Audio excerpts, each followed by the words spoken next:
평생 내 편은 남편뿐이라는 얘기 공감하시나요? 안녕하세요. 저는 결혼한 지 올해로 딱 10주년 되는 주부 구독자입니다. 남편은 남의 편이라서 남편이라는 우스갯소리도 있죠. 동업자이자 부부의 연을 맺고 살아가는 무뚝뚝한 남편. 저한테 늘 무심한 성격인 줄만 알았는데 그래도 제가 억울한 일 당했을 때 두 팔 걷어붙이고 나서주는 사람은 이 사람 하나뿐이구나 하는 걸 얼마 전에 알게 된 후로 인생이 조금 든든해졌답니다. 부부 금슬이 가정의 근본적인 축복이라고 저도 이제 든든한 제 편이 있다는 걸 알았으니 어디 가서 주눅 들지 않고 더 당당하게 살 수 있는 자신감이 생긴 것 같아 고마운 마음도 들고 이런 사람 또 없다 자랑하고 싶어 사연 쓰게 됐어요. 나이 먹고 먼 주책인가 싶지만 저 개무시하던 시댁 식구들 남편 덕분에 요즘엔 찍소리 못하고 제 눈치 보며 지내고 있습니다. 이 정도면 자랑할 만하죠. 저희 엄마께서 저 어렸을 때 지업살 하셨어요. 영업 능력이 엄청나게 좋았으면 떼돈 벌어서 떵떵거리면서 살았을 테지만 아버지가 일찌감치 돌아가시면서 빚만 어마어마하게 많이 남기셨거든요. 저희 엄마가 완전히 장군처럼 아빠 역할까지 대신하면서 아버지 빚 갚으랴 저 키우시느라 고생 참 많이 하셨어요. 저도 은근히 엄마 닮아서 장군감 체질이었나 봐요. 아빠 없어서 서럽고 그런 거 없던데요. 오히려 잘 때 엄마 옆자리 나 혼자 독차지할 수 있어서 참 좋다 그랬죠. 일 끝나고 돌아오신 엄마 손잡고 손가락을 만지작거리면서 잠에 들곤 했어요. 그래도 전 제대로 키우고 먹여 살려야 한다면서 나이 먹어서도 도배일 하시느라고 손가락에 지문이 다 달아가지고 맨들맨들한 손가락이 그때는 고생의 흔적인지도 모르고 좋다고 붙들고 있었네요. 엄마가 하는 일이 얼마나 고생스러운 건지도 모르고 어깨너머로 배운 일이 그것뿐이라서 저도 도배일 배워 하겠다 그랬을 때 절대 안 된다고 엄청나게 화를 내셨어요. 엄마가 너 고생하지 말라고 그렇게 고생해서 키워놨더니만 또 그 노가다를 하겠다고? 꿈도 꾸지 말어. 너 몸 갈아서 돈 버는 거야 그거. 쉬운 일 아니라고. 제 친구들은 다 먼지구덩이에서 일하기 싫다고 어떻게든지 사무직 들어가겠다고 그러고 있는데 사랑으로 키운 외동딸이 제 발로 노가다판에 들어간다고 하니 저희 엄마 속 많이 터졌겠죠. 그래도 난 무조건 그거 할 거라고 나중에 엄마처럼 돈 많이 벌어서 효도할 거라고 저도 고집을 꺾지 않았습니다. 엄마랑 몇 달을 싸우고 결국엔 현장 나가서 일 배우기 시작했어요. 지금이야 젊은 사람들도 많이 하고 여자분들도 많이 하고 하는데 저 한창 일 배울 때만 하더라도 현장에 남자분들이 많았거든요. 기분 나쁜 일도 많고 여자라고 봐주는 게 어딨어요.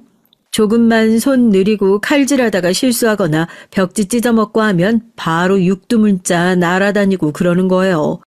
초반엔 진짜 맨날 울면서 집에 들어왔던 것 같다니까요.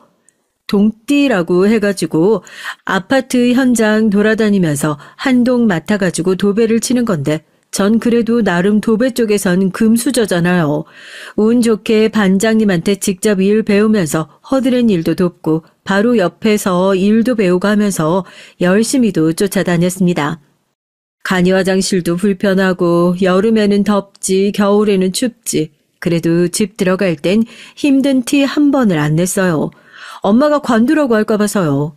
그렇게 아등바등 몇 년 버티고 나니까 그래도 좋게 봐주신 반장님들이 여기저기 현장에 불러주신 덕분에 일 없어서 노는 날은 없었죠. 몸이 건강해서 참 다행이구나. 건강한 몸으로 돈 벌 수 있어서 좋았죠. 남편도 일하면서 만나게 됐어요. 제가 아주 신참일 당시에 같은 반장님 밑에서 일하던 사람이었죠. 무슨 직업이든지 초년생 때 실수 많이 하잖아요. 우는 거 안 들키려고 구석에서 벽 보고 찔찔 짜고 그랬거든요. 괜히 우는 거 들켰다가 이래서 여자애 현장 데리고 다니면 안 된다. 뭐 어쩐다 말 나올까 봐 절대 사람들 앞에선 우는 모습 안 보이려고 그랬었는데 그러고 있을 때마다 참 귀신같이 남편이 알아채선 쓱 와가지고 믹스커피 한 잔씩 타주고 가고 그랬죠. 그래도 저보다 한 2년 먼저 일 시작했다고 사람들이 안 보면 옆에 와가지고 이거는 이렇게 하는 거다, 저거는 저렇게 하는 거다 알려주고 도와주기도 하고요. 일이 힘드니까 그거 조금 도와주는 게 그렇게 고맙고 멋있어 보이더라고요. 저 빼고는 다 나이도 있으시고 하니까 비슷한 나이 또래인 남편이 얼마나 반가웠겠어요. 내 별명이 중매쟁이야, 중매쟁이. 우리 현장에서 눈 맞아서 결혼한 커플이 벌써 몇 쌍인 줄 알아? 내가 맨날 작업복만 입어 그렇지 줄에 봐주면서 얻어입은 양복이 한 트럭이라니까. 둘도 나중에 잘 되면 나중에 입 씻지 말아라, 어? 힘든 일 하다 보면 없던 정도 들기 마련인데 또 아저씨들이 장난친답시고 낄낄거리면서 주변에서 얼마나 부추기는데요. 장난인 줄 알면서도 괜히 그런 소리 하면 얼굴 빨개져가지고 하루 종일 일하면서 얼마나 신경이 쓰이는지. 하여튼 힘든 현장 때문이었는지 정말 중매쟁이 반장님 덕분이었는지 저와 남편은 현장 다니면서 누가 먼저 사귀자 소리도 안 했는데 자연스럽게 연인 관계가 되어 있더라고요. 그때까지만 하더라도 남편이랑 결혼할 마음이라고는 전혀 없었어요. 현장에서 같이 일하는 사람 만난다는 소리에 엄마가 노발대발한 것도 한몫했고요. 그런데 사람 일 정말 모르는 거라고, 아, 이 사람은 확실히 내 편이 되어주겠구나 싶었던 계기가 있었거든요. 즐겁고 행복한 계기는 아니었지만 말입니다. 아이고, 요즘 왜 이렇게 소화가 안 되고 답답한지 모르겠네. 너 오늘 올 때 엄마 사이다 좀 하나 사다 줘라. 아유, 뭘 잘못 먹었나. 엄마, 그러지 말고 병원 좀 가봐. 어디 아픈 거면 어쩌려고 그래. 예, 너 엄마가 어디 감기라도 한번 걸리는 거 봤어? 아까 떡 집어 먹은 게 잘못됐나 보지. 아이고, 별거 아니니까 건강은 너나 신경 쓰세요. 살이 아주 쪽 빠져가지고 아무리 내 딸이라지만 아주 볼품없기 짝이 없는데 네 남자친구란 놈은 눈도 제대로 삐었나 보다.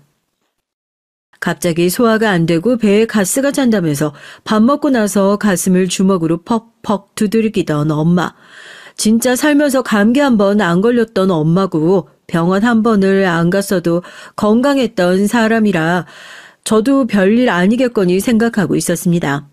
이러던 도중에 엄마가 쓰러졌다는 연락을 받고 병원으로 달려가니 가스가 차서 불룩 튀어나온 줄 알았던 배에 가득 차 있었던 건 복수였고 저희 엄만 복막암 말기 진단을 받으셨어요. 복막으로 이미 전이가 심각한 상태라서 수술할 수도 없는 상황이라 의사 선생님께서 길면 3개월이니 마음의 준비를 하라더군요. 믿기지가 않는 현실에 와르르 무너질 수밖에 없었습니다. 잔병치레 많이 하는 사람이 오래 산다더니 정말인가 보네. 야, 너는 엄마처럼 미련하게 병원 안 다니지 말고 건강검진이랑 잘 받고 그래, 응? 아이고, 저거 시집 가는 건 보고 가야 되는데. 나 없으면 우리 딸 세상에 혼자밖에 안 남는데. 아이고, 내가 저거 두고 어떻게 눈을 감으라고. 내가 저거 두고 어떻게 가라고 이래. 엄마 앞에선 절대 안 울려고 했었는데 엄마도 저를 보니 차마 눈물을 참을 수 없었던지 병실에서 저 정말 엄마 무릎에 엎드려서 오열을 했습니다. 제발 놔두고 가지 말라고. 엄마 없이 못 산다고. 엄마한테 효도할 거 많이 남았는데 엄마 가면 어떻게 하라고 이러냐고요. 평생 고생만 한 우리 엄마 왜 이렇게 빨리 가야 하냐고 억울해 죽겠다고요. 엄마랑 함께 할 수 있는 시간이 100일도 채 남지 않았다고 생각하니 1분 1초 흐르는 시간이 왜 그렇게 야속한지 일이고 뭐고 다 내팽개치고 엄마 침상 옆을 꿋꿋하게 지키고 있었습니다. 잠도 깊게 못 잤어요. 혹시 저 자는 사이에 엄마가 어떻게 될까 싶어서요. 엄마가 시한부 판정을 받고 난 이후로 엄마도 저도 하루하루 사는 게 지옥 같기만 하고 웃을 일이라곤 전혀 없었는데 그때 진짜 큰 힘이 되어주었던 것이 바로 남편이었습니다. 장모님, 저 왔습니다. 승주야, 너 좋아하는 오렌지 사왔다? 저희 엄마의 시한부 소식을 듣고 가장 먼저 병원으로 달려와서 괜찮냐고 밤새 저 끌어안고 같이 울어줬던 남편은 그날부터 매일같이 일이 끝나면 혹시라도 제가 끼니를 거르고 있을까 싶어 뭐 하나씩 꼭 사들고 엄마 병실을 찾아왔어요.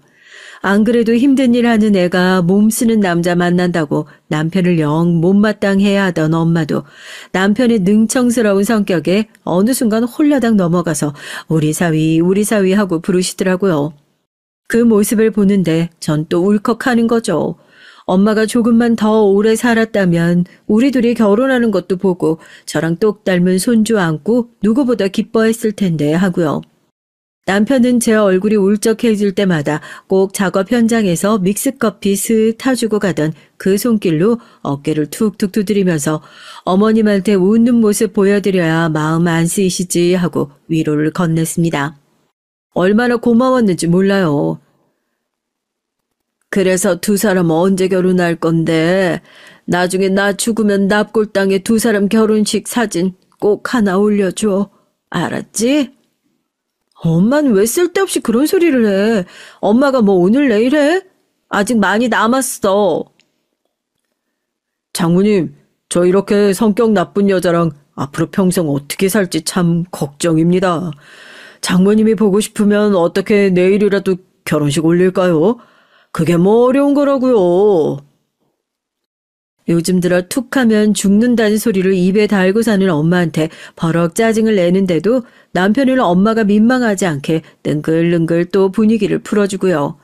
자네도 무슨 결혼식을 그렇게 번갯불에 콩 구워 먹듯이 올리냐고 걱정스러운 표정으로 절 쳐다보던 엄마도 그제서야 맥 빠지게 웃었죠. 그냥 장난으로 하는 소리인 줄 알았는데 다음날 남편은 정장 쫙 빼입고 저한테도 백화점에서 사온 흰색 원피스 내밀면서 얼른 갈아입고 오랍니다. 어디 가서 카세트 테이프까지 들고 가가지고 병실에다가 결혼행진곡 노래 틀어놓고 제 손잡고 꼭 신부 입장하는 것처럼 그렇게 엄마 앞까지 걸어가서 주머니에 넣어둔 반지 꺼내 손에 딱 끼워주더라고요. 아픈 엄마가 결혼식을 못 보는 게 한으로 남아있는 것 같으니까 그거 풀어준다고 엄마 앞에서 프로포즈를 해준 남편 덕분에 저도 엄마도 눈물바다가 됐습니다. 장모님, 제가 평생 승주 손에 물 한 방울 안 묻힌다는 소리는 못하겠지만 그래도 장모님이 주신 사랑보다 훨씬 더 많이 사랑해주면서 살 테니까 걱정 마십시오. 내가 자네한테 고마워서 정말 우리 승주 잘 좀 부탁하네, 응? 잘 좀 부탁해. 세상에 그렇게 속 깊은 남자가 또 있을까 싶어요.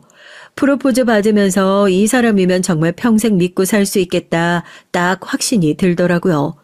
내가 정말 좋은 사람 만났구나 싶고요. 그리고 그때 환하게 웃던 엄마의 모습이 제가 마지막으로 기억하는 엄마의 가장 건강했던 모습이었던 것 같습니다. 저렇게 멀쩡한데 어떻게 3개월 시한부 판정을 받을 수 있나 싶었는데 딱 한 달 반 지나니까 한 주 한 주 상태가 급속도로 나빠지는 게 눈에 보였죠. 돌아가시기 직전은 복수가 너무 차서 제대로 누워서 주무시지도 못하고 아파서 밤새 끙끙거리는 소리에 저까지 얼마나 속이 절절 끓었는지 모르겠습니다. 누가 그래요. 병원에서 암은 절대 못 고치는데 언제 죽을지는 그렇게 잘 맞힌다고요. 그래도 여장부 같은 우리 엄마 3개월 하고도 딱 일주일을 더 버티셨네요. 그렇게 세상을 뜨셨습니다. 엄마 장례 치를 때도 남편 없었으면 저 혼자 어떻게 했을까 싶어요. 같이 일했던 반장님이며 동료들이 장례 내내 자리 채워주고 도와주셔서 저희 엄마 정말 외롭지 않게 시끌벅적하게 잘 떠나실 수 있었습니다. 몇 번이나 고맙다고 당신 있어서 참 다행이라고 눈물 쏟는 저를 보고 남편은 오늘까지만 울고 내일부터는 행복하게 잘 살아보자고 장모님이랑 한 마지막 약속 지킬 수 있게 도와달라고 그러더군요. 마음 편히 보내드렸어요. 너무 슬픔에 빠지지도 않았고 엄마 영정 보면서 남편이랑 진짜 잘 살겠다고 엄마가 준 마지막 선물이다 생각하고 살겠다고 다짐했었죠. 엄마 장례 치르고 나서 딱 한 달 후에 남편과 식을 올렸습니다. 그 역시 제가 너무 슬픔에 빠져있지 않았으면 좋겠다던 남편의 배려였어요. 시부모님과 남편 밑으로 시동생 하나, 남편이 끝까지 저희 엄마 곁을 지켰던 것이 너무 고마워서 저도 시댁 식구들한테 참 잘해야겠다는 생각이 절로 들었어요. 남편이 그런 사람인데 시부모님이 안 좋으신 분들일 리가 있나요? 혹시라도 부모님도 없는 며느리 탐탁지 않게 생각하면 어쩌나 싶어 걱정했는데 쭈뼛거리는 절 시아버지께서 꼭 안아주시면서 얼마나 힘들고 외로웠을 거냐고 앞으로는 시댁 식구들이 내 식구다 생각하고 편하게 지내라 말씀을 해주시는데 어떻게 이렇게 좋은 사람들이 세상에 있을까 싶어 고맙고 난 참 복도 많은 사람이구나 했습니다. 시댁에 누가 시켜가지고 잘하는 게 아니라요. 시부모님께서 저한테 정말 딸처럼 그렇게 잘해주시니까 저도 그냥 자연스럽게 잘하게 되더라고요. 잘하는 게 별다른 게 아니라 뭐 밖에서 맛있는 거 먹으면 시부모님 생각이 자연스럽게 나서 꼭 2인분 더 포장해가지고 가는 길에 시부모님 가져다 드리고 내 옷 사러 나갔다가도 이거는 어머님 참 잘 어울리겠다 싶어 사가지고 가고 나도 모르게 그렇게 되더라니까요.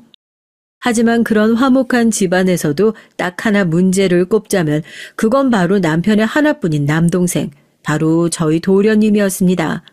남편이랑 3살 차이밖에 나지 않는데 저 시집 왔을 때까지만 하더라도 변변찮은 직업 없이 시댁에 얹혀 살고 있는 상황이었어요. 옛날에 운동을 했었는데 부상 때문에 프로로 못 넘어가고 공부고 뭐고 손 놓고 운동만 했던 사람이라 관두고 나니까 취업할 곳도 딱히 없어서 시부모님이랑 남편한테 용돈 받으면서 지내고 있다고 하더라고요. 너 언제까지 그렇게 부모님 집에 얹혀가지고 살 거야? 이제 재활도 다 끝났잖아. 사지 멀쩡하면 나가서 일을 해야지. 그러지 말고 형 따라 나와서 도배 일이라도 배워. 기술 배우면 어떻게든 먹고 살 수 있으니까 네가 무슨 이제 와서 공부를 한다고 그래? 난 그런 노가다 절대 안 한다니까. 하고 싶으면 형이나 해. 아직 들어가고 싶은 회사에 채용 공고가 안 올라와가지고 취업 준비하고 있는 거지. 내가 집에서 뭐 놀고 있는 줄 알아?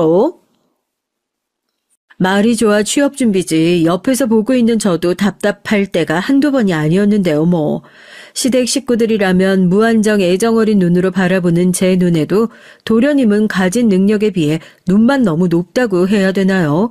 이 회사는 이래서 별로다, 이 일은 저래서 별로다 하면서 까탈스럽게 굴고 남편이 반장님이나 다른 지인 통해서 아름아름 사무직으로 겨우 갖다 꽂아주면 근태도 엉망이고 업무를 배우려는 자세도 안 되어 있으니까 몇 개월 버티지도 못하고 자기가 먼저 사직서 내고 나오기 일쑤였답니다.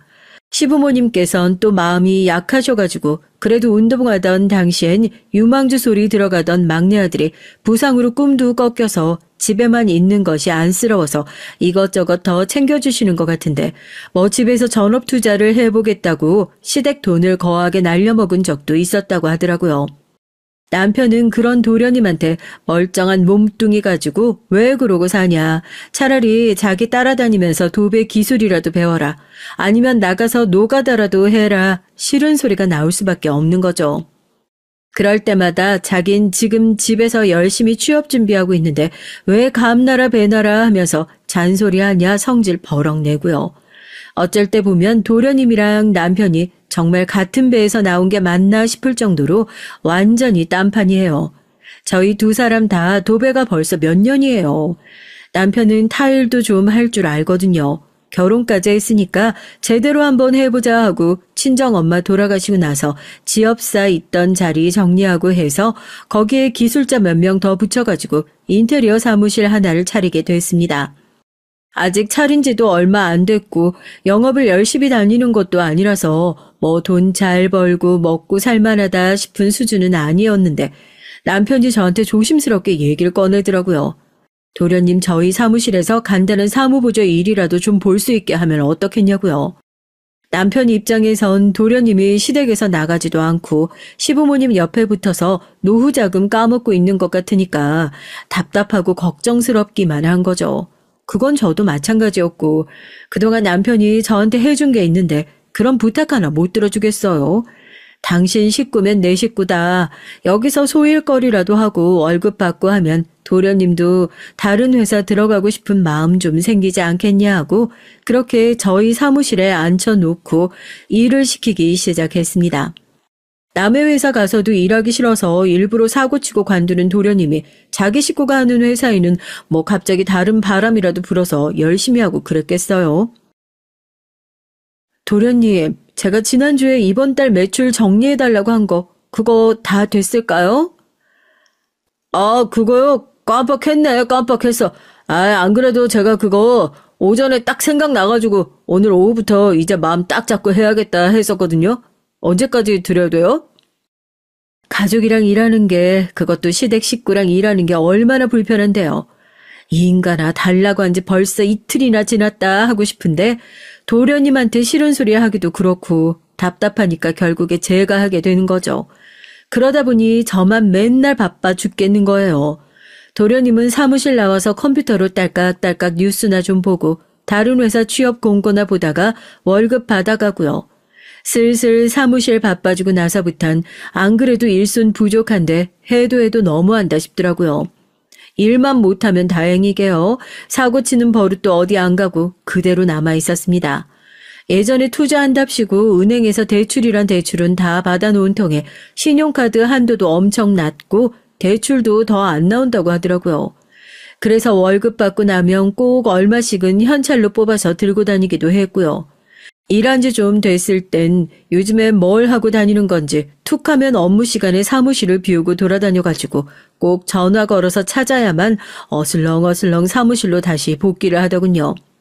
하루는 남편이 혼자 현장에 나갈 일이 있어 제가 도련님 감시한답시고 사무실을 혼자 지키고 앉아있는데 도련님이 쭈뼛쭈뼛 눈치를 살피면서 오더니 저한테 월급 좀 갑을 해줄 수 있냐고 그러더라고요. 일전에도 돈 문제로 사고를 친 적이 있었던 도련님이니까 저도 모르게 방어적으로 어디에 쓰려고 그러는 거냐, 뭐 문제 있는 거 아니냐고 꼬치꼬치 캐물었죠. 요즘 만나는 여자 생겨서 그래요. 저도 이제 나이가 있는데 연애도 하고 결혼도 해야 할 거 아니에요, 형수님. 여기 나와서 일하면서 형이 부모님한테 용돈도 받지 말라고 하고 딱 끊어버려서 제가 얼마나 힘든 줄 아세요? 평소에 쓰던 씀씀이라는 게 있는데 그걸 갑자기 줄이면 나보고 어떡하라고요. 진짜 짜증나. 여튼 가불이 어렵다고 하면 형수님 돈이라도 좀 빌려주시면 안 될까요? 형한테 비밀로 하고요. 제가 다음 달에 월급 들어오면 바로 갚을게요. 세상에 저런 사람도 연애를 하는구나. 대체 또 어떤 넋 빠진 여자가 우리 도련님한테 코가 잘못 꿰었을까 속으로 혀를 끌끌 찼다니까요. 얼굴이 잘생긴 것도 아니거든요. 항상 사고만 쳐서 제가 더 도련님이 미워 보이는 거일 수도 있지만 그런데 옆에서 보고 있으면 또 연애는 안 끊기고 곧잘 하는 것 같더라고요. 여자친구 사귈 때마다 씀씀이가 커지는 건 알고 있었지만 이번엔 연애를 얼마나 거하게 하는 건지 갑을 소리까지나 하나. 이걸 남편에게 얘기를 해야 하나 말아야 하나 고민스럽더라고요.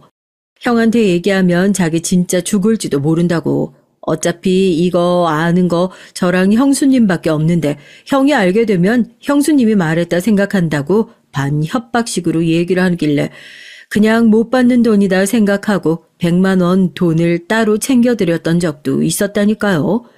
그 돈 받았냐고요?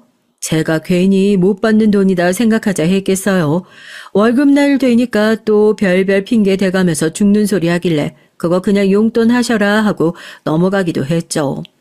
그게 도련님이었습니다. 집안 식구들의 걱정을 한 몸에 받고 있는 사고뭉치 중에 사고뭉치요. 남한테 싫은 소리 한마디 못하시는 시부모님께서도 정작 본인 자식을 보면 혀를 끌끌 차시면서 쟤는 대체 나중에 장가는 어떻게 가려고 저러는지 모르겠다고 그러실 정도였는데 그런 도련님이 결혼하겠답시고 데려온 여자 생각보다 겉보기가 말짱해 보여서 말짱하기는커녕 예쁘고 인테리 같은 느낌이 들어서 어마어마하게 놀랐고요. 그리고 여자가 입을 열고 본인의 직업을 의사라고 얘기를 하니 정말 온 식구들 놀라서 다 뒤로 넘어갈 뻔했어요. 도련님이 결혼을 그것도 의사랑? 나중에 얘기를 들어보니까 도련님이 운동선수 하다가 부상 입어 재활받기 위해 병원 들락날락하면서 알게 됐고 최근에 저희 인테리어 사무실 일하기 시작하면서 그때부터 가까워져가지고 이렇게 결혼 얘기까지 나오게 됐답니다. 사짜 직업 많다 하지만 거기다 의사라잖아요. 도련님이 영 능력이 떨어지는 사람이구나 생각했었는데 생각보다 의외로 다른 곳에서 제 능력을 발휘하는구나 싶고 그랬다니까요. 물론 겉으로 표는 내지 않고 이렇게 식구가 될 수 있어서 너무 기쁘다고, 너무 환영한다고 웃는 낯으로 저도 동서를 맞았죠. 그런데 제 자격지심이 아니라요. 동선 처음 인사를 온 날부터 지금까지 한결같이 뭐라고 해야 할까요? 절 무시하는 느낌이라고 해야 될까요? 어떻게 처음 인사 온 날부터 손윗동서를 무시할 수 있냐 하실 텐데 한 공간 안에 있으면 자연스럽게 느껴지는 그런 느낌 있잖아요. 분명히 고개를 숙여서 인사를 하고 있긴 하지만 저 사람이 날 자기보다 훨씬 더 아래로 두고 보고 있구나 하는 것 같은 그런 느낌. 동서가 꼭 그랬다니까요. 웃는 낯으로 악수를 청하며 반가워하는 제 손을 뻔히 쳐다보면서 마지못해 붙잡고 악수를 해주는 것 같은 그런 느낌이요. 아, 여기가 형님 내외구나. 얘기 많이 들었어요. 두 분이서 같이 도배하러 다니신다면서요? 그래서 그런가? 도련님한테 무슨 얘기를 어떻게 들었는지 몰라도 저희 부부가 도배 일을 한다는 걸 콕 집어가지고 얘기를 하질 않나. 그래서 그런가 하고 기분 나쁘게 말꼬리를 흐리질 않나. 여튼 처음 인사 왔을 때부터 나랑 참 안 맞는 사람이구나 그렇게 생각했었어요. 원래 사람 첫인상이 끝까지 가는 거라고 동서가 결혼을 하고 본격적으로 한 식구가 됐다고 생각한 이후로부턴 그 기분 나쁘고 은근한 무시가 계속됐습니다. 시집 오고 나서 동서가 절 결정적으로 무시하고 있구나 생각했던 계기가 하나 있었거든요. 세상 손윗사람한테 반말 쓰는 동서 들어보셨나요? 동서, 이번 주에 어머님 생신이신 거 알지? 음식은 내가 다 할 거니까 신경 쓰지 말고 동선 바쁘니까 내가 케이크만 조금 부탁해도 될까? 여기 근처에 어머님 좋아하시는 케이크 가게 있는데 주문 넣어놓으면 그냥 올 때 찾아가지고 오기만 해도 될 것 같거든. 병원 끝나고 집에 도착하면 몇 시쯤 될 것 같아? 내가 주문까지 미리 해놓을까? 아니면 동서가 찾아가기 편한 시간 맞춰가지고 직접 하는 게 아무래도 좋겠지? 아, 끝나는 시간이 정확하지는 않은데 아마 한 7시쯤? 무슨 말을 했다 하면 이런 식이에요. 뒷말꼬리를 툭 하면 끊어먹는 화법. 페이닥터로 일하고 있는 동서니까 아무래도 환자들 친근하게 대하고 그러다 보니 저런 말투가 습관처럼 굳어졌나 처음엔 그런 생각도 했어요. 그런데 가족들 앞에선 절대 안 그래요. 어디 식당 가서도 정중한 말투로 존댓말로 주문 잘만 해요. 저랑 전화하고 얘기할 때만 말꼬리를 뒤에서 툭툭 끊어 먹는 겁니다. 저 정도면 약과인 수준이고요. 아, 지금 바빠가지고 거의 다 왔거든. 솔직히 남한테도 똑같이 했었으면 저게 말버릇인가 보구나 했을 텐데 콕 집어서 저한테만 그런 식으로 얘기하는 거 보고 저거 지금 나 들으라고 나한테만 하는 소리구나 바로 알아차렸다니까요. 만약에 동서가 저보다 나이가 많거나 했으면 100번 1000번 양보해서 뭐 이해라도 했겠습니다. 아무리 손윗사람이라고 자기보다 나이 어린 사람한테 존댓말 쓰는 거 그거 쉬운 일 아니니까요.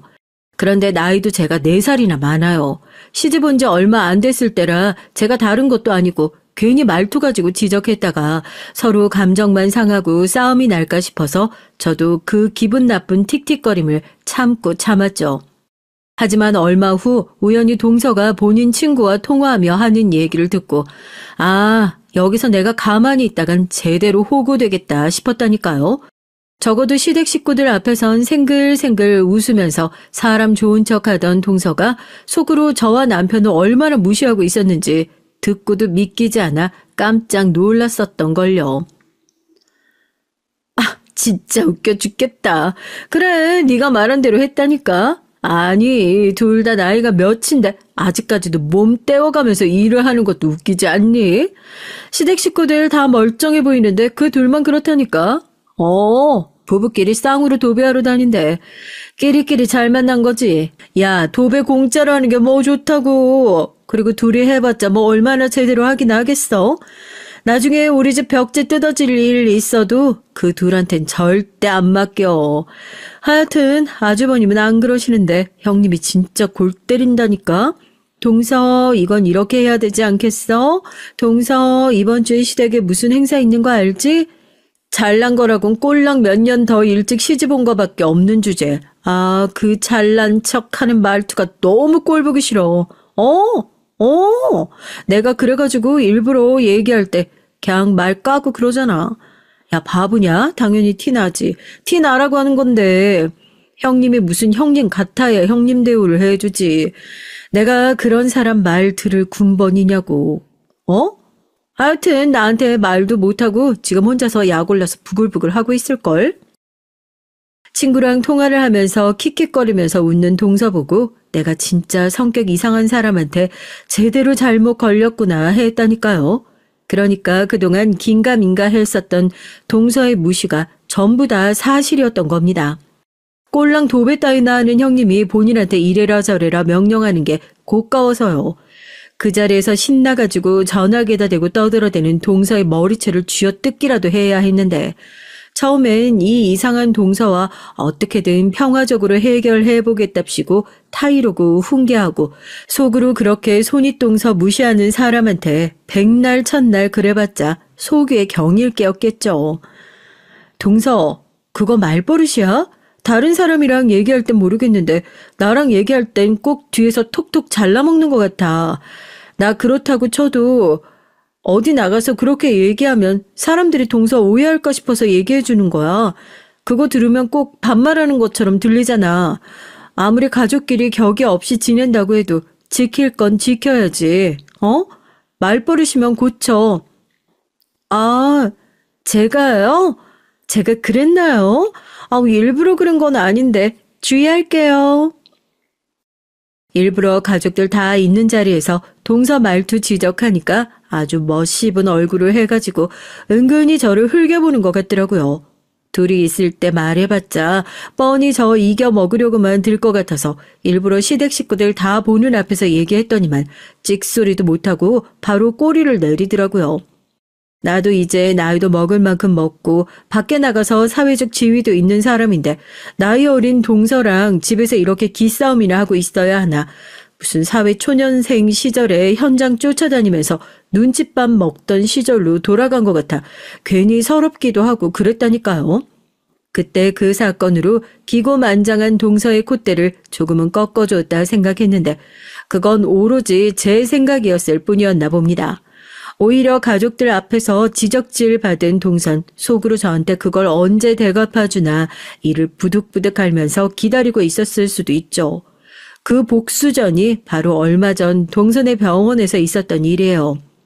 원래 페이닥터로 일하고 있었던 동서가 무슨 바람이 불었는지 얼마 전부터 시댁에 올 때마다 자기 이름으로 병원을 개원하기로 했다고 그렇게 자랑을 하고 다니더라고요. 뭔가 그 자랑하는 것도 저 들으라는 식으로 일부러 시댁에서 더 크게 얘기하는 것 같아서 좀 기분 나쁜 구석이 있긴 했었어요. 내가 진짜 이런 얘기 안 하려고 했는데 동서 은근히 우리 무시하는 것 같지 않아?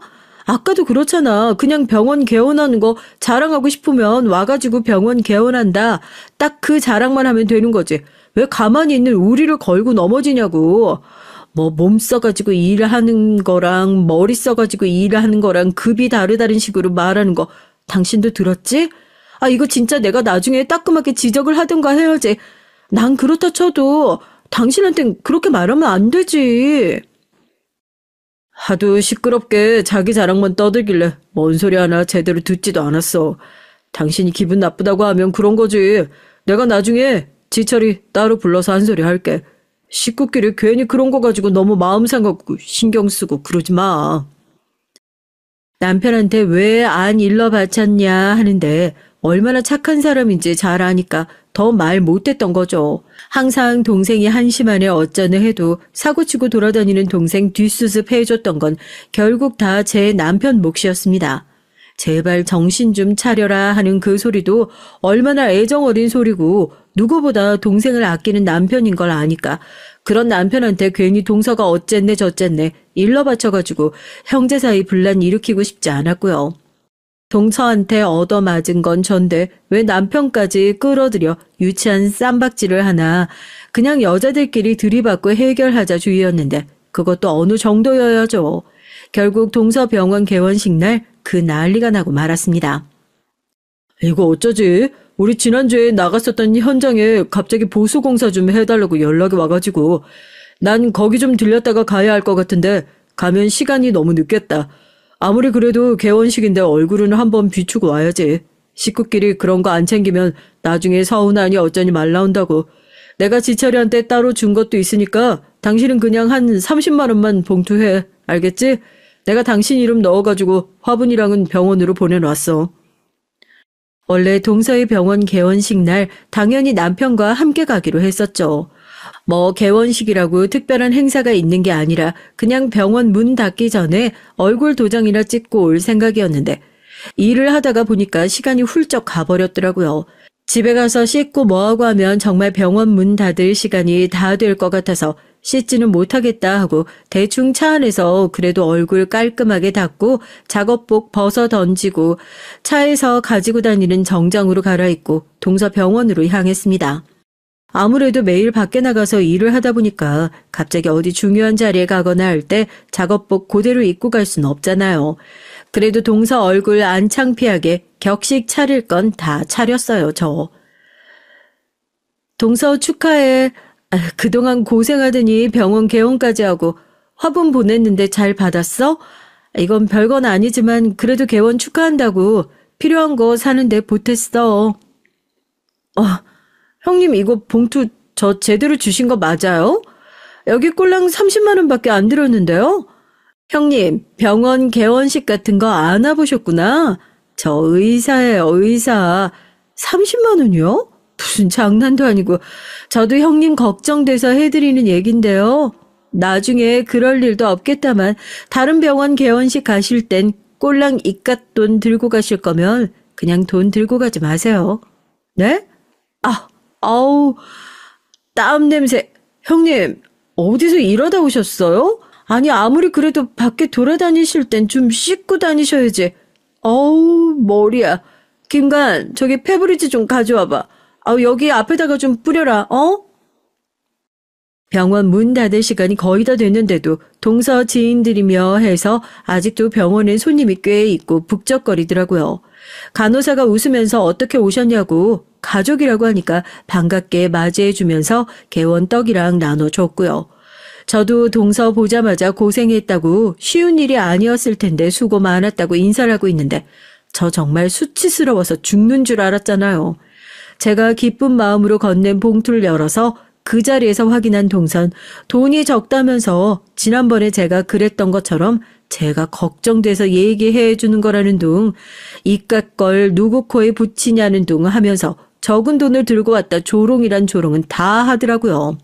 거기서 저도 울컥 화가 나서 한 소리 하려고 했는데 저랑 얘기하던 동서가 갑자기 엄청 과장된 몸짓으로 제 근처 냄새를 킁킁 맡더니만 코까지 틀어맞고 땀 냄새가 진동을 하니 밖에서 일을 하는데 씻지도 않고 왔냐는 둥 하면서 간호사 시켜서 페브리즈까지 뿌리게 하는 거 있죠? 설마 제가 여기 오는데 뭐 향수 하나 안 뿌리고 왔을까 봐요. 혹시라도 땀 냄새 나는가 싶어 계단에서 올라오기 전에 몇 번을 확인했는데 일부러 무시하고 싶어 안달이 나서 과장된 몸짓으로 저러는 거죠. 이게 화가 나는 건 둘째치고 사람들이 다 쳐다보고 수군거리고 킥킥거리니까 너무 창피하고 수치스러워서 얼굴이 새빨개지는 거예요. 내가 뭘 그렇게 잘못했길래 이 많은 사람들 앞에서 이런 무시랑 창피를 당해야 하나. 열심히 땀 흘려서 성실하게 일했던 세월들이 통째로 부정당하는 것만 같은 느낌이었죠. 너무 화가 나고 치가 떨려서 아무 말도 하지 못하고 그대로 병원을 나와 집으로 돌아갔습니다. 왜 거기서 동서한테 버럭 화 한마디 내지 못하고 이렇게 혼자서 열이 받은 건죠. 아무것도 모르고 집에 도착하자마자 저를 보고 개원식은 잘 다녀왔냐, 병원은 어떠냐 해맑게 묻는 남편의 얼굴을 보니까 그동안 참아왔던 서러움이 뻥 하고 터져버리는 것 같았습니다. 개원식 잘 다녀왔냐 한마디만 물어봤는데 벼랑과 눈물을 펑펑 쏟으면서 남편한테 안겨 우는 저를 보고 남편도 얼마나 당황했겠어요. 대체 왜 그러냐고, 밖에서 무슨 일 있었냐고 캐묻는 남편한테 오늘 개원식에서 있었던 일부터 해서 동서가 처음 우리 집에 왔을 때부터 저를 개무시했던 이력들을 하나도 빠짐없이 모두 얘기를 했어요.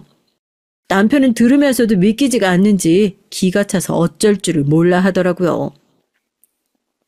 그동안 왜 말을 안 했어? 나한테 말을 했어야지. 당신 그런 취급받고 있는 거 이렇게 나중에 들으면 내 속이 어떻겠냐고. 내가 진짜 이 배응망덕한 것들을 그냥... 남편은 자기만 믿으라고 당신 어머니랑 내가 약속하지 않았냐. 평생 당신 행복하게 해주기로 약속했는데 제 식구 때문에 당신 속상해서 우는 모습 보면 나중에 나 어머니한테 얼마나 혼나라고 이러는 거냐 하면서 저를 꼭 안아주더라고요. 남편한테 위로받는 것만으로도 충분히 마음이 누그러졌다 생각했거든요. 그래봤자 서방님 불러서 한 소리 하고 말겠지. 뭐 그 정도로 생각했는데 저희 남편이 생각보다 절 정말 많이 사랑하고 또 성질머리가 보통이 아니라는 걸 이번 기회를 통해 제대로 알게 됐다니까요. 다음날 아침 현장 나갈 준비를 하지 않고 평상복을 입은 남편을 보고 오늘 아파트 작업 현장 나가기로 한 거 아니었냐 물으니까 다른 사람한테 맡기고 일을 뺐답니다. 어디 급하게 가야 할 때라도 있나 했는데 저보고 뭐 하고 있냐고 얼른 옷 챙겨 입으라고 하더라고요. 오늘 남편이랑 어딜 가기로 약속을 했었나. 그래서 지금 어디 현장으로 가는 거냐고 물어봐도 대답도 안 해요. 아니 그래서 지금 어디 가는 건데 용달차 끌고 가면서 작업복도 안 입고 현장 나가는 거 아니야? 오늘 뭐 아파트 현장도 안 나간다면서 나는 또 어디로 데려가는 건데. 지금 바쁘냐? 내가 주소 하나 찍어줄 테니까 힘 좀 쓸 수 있는 애들로다가 여기 몇 명 보내줘라. 뭐 무거운 것들은 아니고 용달차는 내가 끌고 왔으니까 짐만 옮겨주면 돼. 남편은 제 질문엔 대답도 하지 않고 같이 일하는 인부들에게 연락을 하더라고요. 그때부터 전 별 말 안 했습니다. 옷만 이렇게 입었지 뭐 어디 현장 가서 짐이라도 옮겨 놓으려나 보다. 솔직히 한편으로 좀 서운하기도 했죠. 어제 그렇게 속상한 일 있었으면 마누라 데리고 어디 근교로 드라이브라도 나가는 건가 싶었는데 기껏 또 가는 곳이 현장이라고 하니까요. 한참 차를 타고 달려오다가 창문을 봤는데 주변 풍경이 너무나도 익숙한 거 있죠? 여긴 분명 어제 왔었던 동선의 병원 근처인데 현장이 여기 근처인가 생각하고 있었는데 용달찬 놀랍게도 동서의 병원 앞에 멈춰 섰습니다. 여보, 여기 동서병원이잖아. 동서병원은 갑자기 왜? 나 지금 동서 얼굴 꼴도 보기 싫어. 사과받고 싶은 생각도 없고. 그냥 얼굴도 보기 싫은 거라고. 당신이 뭐라고 하든지 난 재수 씨한테 사과 꼭 받아내야겠어. 차라리 나한테 그랬으면 또 몰라. 어떻게 당신한테 감히 그딴 소리를 할 수 있어? 저는 싫다고 그냥 동서 얼굴도 보기 싫다고 안 간다고 버티는데 남편은 그런 저에게 자긴 곧 죽어도 사과를 받아야겠으니까 같이 올라가자고 하더라고요. 남편과 제가 몸쓰는 일 한다면서 싸잡아서 비꼬고 조롱했던 동서였으니까 괜히 남편이랑 같이 올라갔다가 남편도 그 기분 나쁜 소리를 들을까 봐서 바보같이 그런 거나 걱정하고 있었다니까요. 그 상황에서도요. 아주버님, 형님, 여긴 어쩐 일이세요? 뭐 진료 보러 오신 거예요? 아니요, 재수씨, 제 물건 찾으러 왔습니다. 이 병원 개원하는 데 들어간 돈, 제 돈이니까요. 딱 제가 투자한 만큼만 도로 가져갈 테니까 신경 쓰지 마시고 진료 보세요. 얘들아 뭐하고 있어? 저기 의자부터 하나씩 빼라. 조명은 안 빼도 되니까 그대로 놔두고. 전 진짜 남편 보고 입을 쩍 하고 벌렸잖아요. 간호사들은 이게 무슨 일이냐고 난리고 다들 소리 지르고 난리도 아니었는데 남편은 들은 척도 안 하고 진료실에 있는 의자를 번쩍 들어서 같이 일하는 인부들과 바깥으로 나르기 시작했습니다. 동서도 기절초풍해가지고 지금 뭐 하시는 거냐고. 이게 무슨 아주버님 물건이냐고. 내 병원에서 뭐 하는 짓이냐고 소리를 질렀고요. 그놈이 그래요? 지가 인테리어 회사 사장이라고? 부모님한테 기생해서 날 백수처럼 생활하고 있는 거 푼돈이라도 벌게 해주려고 사무실에 앉혀다 놓으니까 밖에 나가서 대표 행세하면서 결혼하고 나서 병원 개원시켜주겠다 뭐 약속이라도 했겠죠? 내 동생이지만 그놈이 그런 놈이라고요.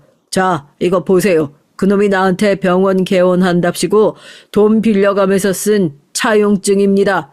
나 이제 이 돈 되돌려받을 생각도 없고 이 병원에서 내가 빌려준 돈만큼만 딱 빼갈 테니까 그런 줄 아세요. 동서는 바닥에 떨어진 차용증을 황급히 주워들어 확인을 하더라고요. 이게 뭐냐고, 이거 다 지어낸 거 아니냐고 하면서 서방님한테 전화를 걸고 당장 병원으로 오라고 난리를 쳤고요. 병원 개원하는 데 들어간 돈이 남편의 돈이었다는 사실은 그때 저도 처음 알게 됐습니다. 겉만 번지르르 하고 속 알맹이나 아무것도 없는 시동생이 무슨 재주가 있어서 의사 마누라를 얻었나 했더니만 저희 인테리어 회사에 취업시켜준 후 이후 밖에 나가선 자기가 대표 행세를 하고 다녔던 모양이에요. 마침 같이 일하는 사람도 형네 부부겠다. 자기가 대표고 현장 일하는 형네 부부 같이 일하게 해주는 거다. 이런 식으로 말을 하고 다니면서 어떻게든지 있어 보이려고요. 그리고 그런 서방님의 허세에 보기 좋게 넘어간 동선, 그 돈이 저희 남편 호주머니에서 나온 줄도 모르고 그저 자기 남편이 부자라고만 생각하고 저희 두 부부를 그렇게 무시했었던 겁니다. 형수님, 이게 다 무슨, 여보, 지금 뭘 듣고 있냐? 아니, 분명히 나한텐 이 돈 빌려주면서 이 사람한테 비밀로 해주겠다고 약속했잖아. 뭐? 그러면 지금 아주버님이 하신 말씀이 전부 사실이라는 거야? 네가 대표도 아니고 이 돈도 그럼 전부 아주버님 돈이라는 게 사실인 거야? 야, 너 이거 사기 결혼이야. 알아? 어쩌다 저런 머저리 같은 인간한테 속아가지고 너 같은 거랑은 당장 이혼이야. 알아들어? 이혼이든 폐업이든 지랄이든 그건 니들끼리 알아서 하시고 우리는 아직 정산할 게 남지 않았어요, 재수씨? 어제 내 와이프한테 실수한 건 제대로 사과하셔야죠. 그리고 니놈도 똑바로 들어. 네 와이프가 의사건 판검사건 내 마누라 무시하는 사람이면 절대 우리 집 식구로 받아들일 수 없으니까 알겠어? 어디 있던 걸 데리고 와서는. 남편은 이건 제 몫의 복수를 대신 해주는 거라며 사람들이 다 보는 앞에서 동서의 따귀를 시원하게 올려붙였습니다. 얼마나 쪽팔려요. 자기랑 같이 일하고 있는 간호사들이며 직원들도 어머 무슨 저런 사람이 다 있냐 하고 혀를 끌끌 차면서 동서를 쳐다봤고요. 차용증에 적힌 금액 확실하게 확인하셨죠? 다른 건 몰라도 이 돈 하나는 확실하게 제 돈이니까 나머지 것들 다 빼겠습니다. 내일부터 병원 문을 닫든지 폐업 신고를 하든지 그건 알아서 하세요. 아시겠어요? 병원 개원하는데 70%는 남편 돈이더라고요. 그거 빼고 나면 뭐 남겠어요. 카운터에 있는 컴퓨터 한 대 남겠죠. 물건 다 빼고 나면 당장 내일부터 자기도 소문 쫙 나고 먹고 살 거 없어질 거라 생각했는지 그제서야 동서도 무릎 꿇고 죄송하다 빌고 있는 시동생 옆에 나란히 앉아 고개 푹 숙이고 저희 부부에게 사과를 시전하더군요. 어쩜 사람이 이렇게 뻔뻔하게 손바닥 뒤집듯이 바뀔 수 있는지. 정말 죄송하다. 자기는 잘못했다. 한 번만 용서해달라. 싹싹 비는 동서. 저도 그동안 열받은 게 있는지 시원하게 따귀 한 방 날려줄까 하다가 어른스럽게 꾹 참고 대신 동서의 손을 붙잡았습니다. 이제 알겠어? 동서 개원에 들어간 돈이 동서가 그렇게 무시했던 우리 부부가 피땀 흘려서 번 돈이야. 동서는 어떻게 생각할지 모르겠지만 우리 부부 젊었을 때부터 지금까지 단 하루도 쉬지 않고 성실하게 열심히 일했어. 동서가 의사가 되기 위해서 얼마나 피나는 노력을 했는지 모르겠지만 나도 그거 모르는 노력이라고 무시하지 않잖아? 이제 알겠어? 겪어보지도 않았다고 남의 노력을 무시하는 게 얼마나 부끄러운 일이라는 걸. 형님, 죄송해요. 돈 때문이 아니더라도 그냥 형님이 하시는 일 무시하면 안 되는 거였는데 제가 너무 시건방졌던 것 같아요. 다신 안 그럴게요, 형님. 한 번만 용서해 주세요. 여보, 동서 이제 막 개원했잖아요. 이 정도면 충분히 반성한 것 같은데 우리가 손윗 사람으로서 한 번은 더 기회를 줘야 되지 않겠어요? 앞으로 잘하겠다, 다시는 안 그러겠다 확실하게 약속했으니까 이제부터는 한번 지켜보자고요. 어떻게 하는지. 당신이 그렇다고 하면 내가 뭐라 반대하겠어. 너도 임마 앞으로 똑바로 살아. 네 형수 덕에 오늘은 그냥 한번 조용히 넘어가는 줄 알아. 앞으로 사무실 나와서도 일 똑바로 하고 형 따라서 현장 다니면서 기술도 배워. 너도 네 마누라 먹여 살려야 할 거 아니야. 남편과 전 그 자리에서 시동생과 동서 따끔하게 혼내고 그렇게 어른스럽게 두 사람 용서해 주게 됐답니다. 식구끼리 이 악물고 화내고 찢어놓고 해봤자 남는 게 뭐가 있겠어요. 뭐 잠깐 일진 모르겠지만 어쨌든 요즘의 동선 옛날과 달리 조용하고 차분히 손윗사람 존중할 줄 아는 사람으로 변했으니 다시 한번 지혜로운 남편에게 고맙기만 할 따름입니다. 앞으로는 시동생도 동서도 다 같이 함께 서로의 편이 되어줄 수 있는 사이가 됐으면 좋겠네요. 안녕하세요. 저는 이곳 태국으로 건너와 일을 시작한 지 1년 정도 되는 30대 후반의 직장인이에요. 도망치고 싶어서 선택한 이곳에서 전 무척이나 잘 지내고 있답니다. 제가 태국으로 간다고 했을 때 동료들은 물론 친한 친구들도 뜬금없는 결정에 무슨 일이냐고 물었지만 저는 그 이유에 대해 한 번도 얘기를 해본 적이 없습니다. 해봤자 누워서 침 뱉는 격이라 좀처럼 말이 나오질 않더군요. 그래서 그저 웃는 것으로 대신 대답을 했었죠. 그저께 여동생으로부터 전화가 왔습니다. 당연히 전 받질 않았죠. 태국으로 온 이후 줄곧 여동생에게 연락이 왔지만 한 번도 받아본 적이 없거든요. 제가 여기까지 오도록 만든 사람들 소식이 뭐가 궁금하겠어요. 하지만 그날따라 뭐에 홀린 사람처럼 전화를 받았고 가장 듣고 싶지 않았던 사람의 소식을 알게 됐습니다. 가족들과 인연 끊고 살겠노라 다짐했었지만 막상 소식을 듣고 나니 마음이 흔들리더군요. 약해졌다고나 할까요? 전 고작 전화 하나에 이런 생각을 하는 제가 한심하고 싫었어요. 심지어 혐오감마저 들더라고요. 아마 제 얘기를 듣고 계시는 분들은 무엇 때문인지 의문이 드시겠죠. 오늘은 그 사연을 속 시원하게 털어놓고 싶어 이렇게 글을 남깁니다. 제겐 위로 누나 하나와 아래로 저완 쌍둥이인 여동생이 하나 있어요. 아버지께선 사고로 일찍 돌아가셔서 기억에는 없지만 꽤나 발이 넓으셨던 것 같네요. 제가 다 커서도 아버지를 기억하고 좋은 말씀을 해주시는 분들이 계실 정도니까요. 훌륭한 의사로 의료복지에도 관심이 많으셨다고 들었는데 그 때문인진 몰라도 어머니께선 자식들을 의사로 만들고 싶어서 무척이나 애를 쓰셨답니다. 저희 삼남매는 하나같이 공부를 강요당했고 사춘기 시절 반항 한번 해볼 엄두도 내지 못한 채 의사가 됐어요. 어머니께선 의사 집안이 됐다고 어깨에 힘을 주고 다니셨고요. 전 그런 점에 있어서 둔했던 건지 아니면 딱히 싫다는 생각이 없었던 건지 어머니께서 시키는 대로 자랐습니다.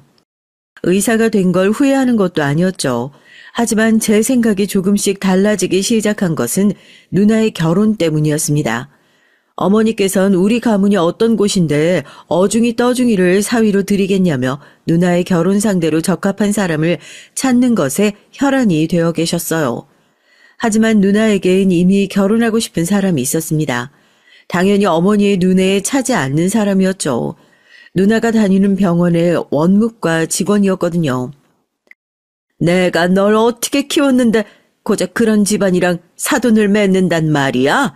네가 뭐가 부족해서? 부족하고 넘치고가 어딨어요. 제가 사랑하는 사람이고 절 사랑해주는 사람인데요. 시끄러워. 난 내 집에 그딴 버러지 같은 인간이 다니는 꼴은 못 본다. 당장 정리하고 선 봐. 최 박사가 괜찮은 의사 소개시켜준다고 하니까 그 집도 의사 집안이라 앞으로 병원을 물려받는다고 하니 너랑 잘 맞을 게다. 아니요. 전 이 사람 아니면 결혼 안 해요. 저한테 잘 맞는 사람은 이 사람뿐이라고요. 네가 뭘 안다고 그래. 내 말대로 해. 지금까지 내 말대로 해서 손해본 거 없잖아. 누나는 어머니의 말씀에도 한사코 선을 거절하고는 만나는 사람과 결혼을 하겠다고 말했죠. 어머니께선 자꾸 이렇게 삐딱하게 굴면 자신이 어떻게 손을 쓸지도 모른다고 그만두라는 경고까지 하셨습니다. 정말이지 온몸에 털이 곤두서는 기분이었어요. 하지만 누난 고집을 꺾지 않았죠. 오히려 집까지 나가버렸어요. 어머니께서는 극대노하시더니 누가 이기나 해보자고 하시며 어디론가 전화를 거셨습니다. 몇 시간 뒤 시끄러운 소리와 함께 누나가 끌려 들어왔고요. 머리는 산발이 되어선 눈을 시퍼렇게 뜨며 어머니께 고래고래 소리를 지르는데 그런 누나의 모습은 처음이었습니다. 누나는 사람으로 어떻게 그럴 수가 있느냐며 어머니를 향해 소리를 질렀어요. 하지만 어머니께선 안색 하나 바꾸지 않으시더니 다 누나가 자초한 일이라고 하셨어요. 그렇게 사랑한다고 난리를 치더니 봐라, 돈 몇 푼 안겨줬더니 뒤도 안 보고 가잖아. 그런 놈한테 끌려다니는 꼴이라니. 어떻게든 내 집에 빌붙어서 살아보려는 그런 거지 근성으로 똘똘 뭉친 새끼는 쳐내라는데 왜 말을 안 들어선 이런 지경까지 오게 해. 아무래도 돈을 줄 테니 헤어지란 상투적인 스토리로 얘기가 흘러갔던 모양이었어요.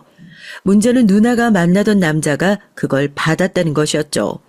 어머니는 사람 볼 줄 모른다며 누나를 몰아세웠고 그런 어머니에게 실망하고 지쳐버린 누나는 소리 소문도 없이 사라지고 잡혀오구를 반복했습니다.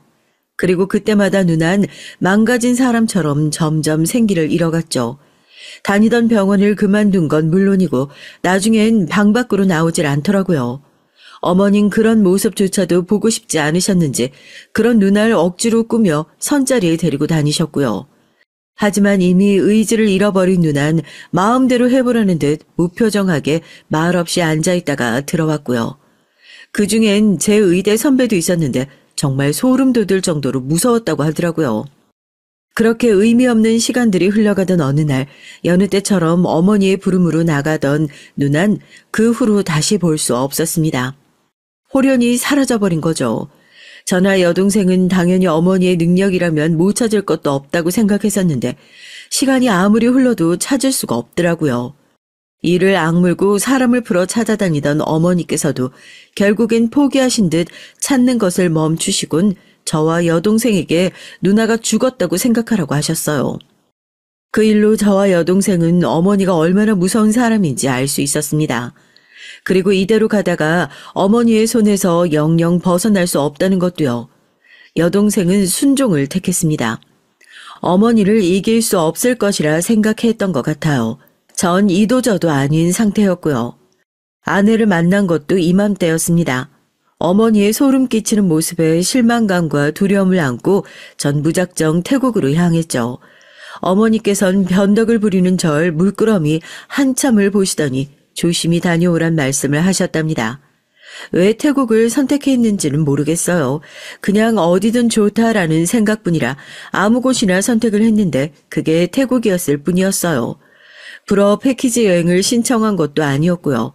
가장 빠르게 출발하는 여행사를 알아보다 보니 10명 정도 되는 무리에 섞여 비행기를 타고 있었죠. 아내 역시 친구 2명과 함께 그 패키지 여행을 왔더군요. 패키지 여행은 의외로 재미있었답니다. 어디로 가야 할지 생각할 필요도 없이 볼만한 곳을 구경할 수 있게 해줬으며 식당도 음식이 깔끔하게 잘 나오는 곳이었죠. 일행들과 오가며 인사 정도는 하고 다닐 정도가 되었을 때 사건이 벌어졌어요. 일행 중 나이가 많은 할아버지 한 분께서 답답함을 호소하시다가 갑자기 경련을 일으키시며 쓰러지신 겁니다. 통역사가 있긴 했지만 다들 말도 통하지 않는 곳이라 허둥거리고 있었고요. 화장실을 다녀오던 전 그 모습에 깜짝 놀라며 바로 달려들어 응급처치를 시작했어요. 다들 발을 동동 구르면서 어떻게 하느냐는 말들만 늘어놓을 때였죠. 아내가 갑자기 제게 다가오더니 무엇을 도와주면 되느냐고 물었어요. 저는 정신없이 필요한 것들을 얘기했고 아내는 여기저기 다니면서 제가 말한 것들을 구하기 위해 동분서주했습니다. 어리바리한 가이드에게 호통을 치며 정신을 차리라고 얘기를 한 아내가 아니었다면 응급조치도 물거품이 되지 않았을까 생각해요. 무사히 할아버지를 병원으로 옮기고 진이 빠진 제게 아내가 시원한 생수를 한 병 주더니 무사히 한 사람의 생명을 구했다고 고생했다고 말을 해주더군요. 물을 건네봤는데 그 순간 아내가 정말이지 천사로 보였답니다. 남은 여행 동안 전 아내의 일행들과 함께 다니게 됐어요. 아내는 섬세했고 유쾌했으며 다정했습니다. 태국의 마지막 날이 되자 전 한국으로 돌아가면 더 이상은 만나지 못할 것이라는 생각에 아쉬움이 가득했죠.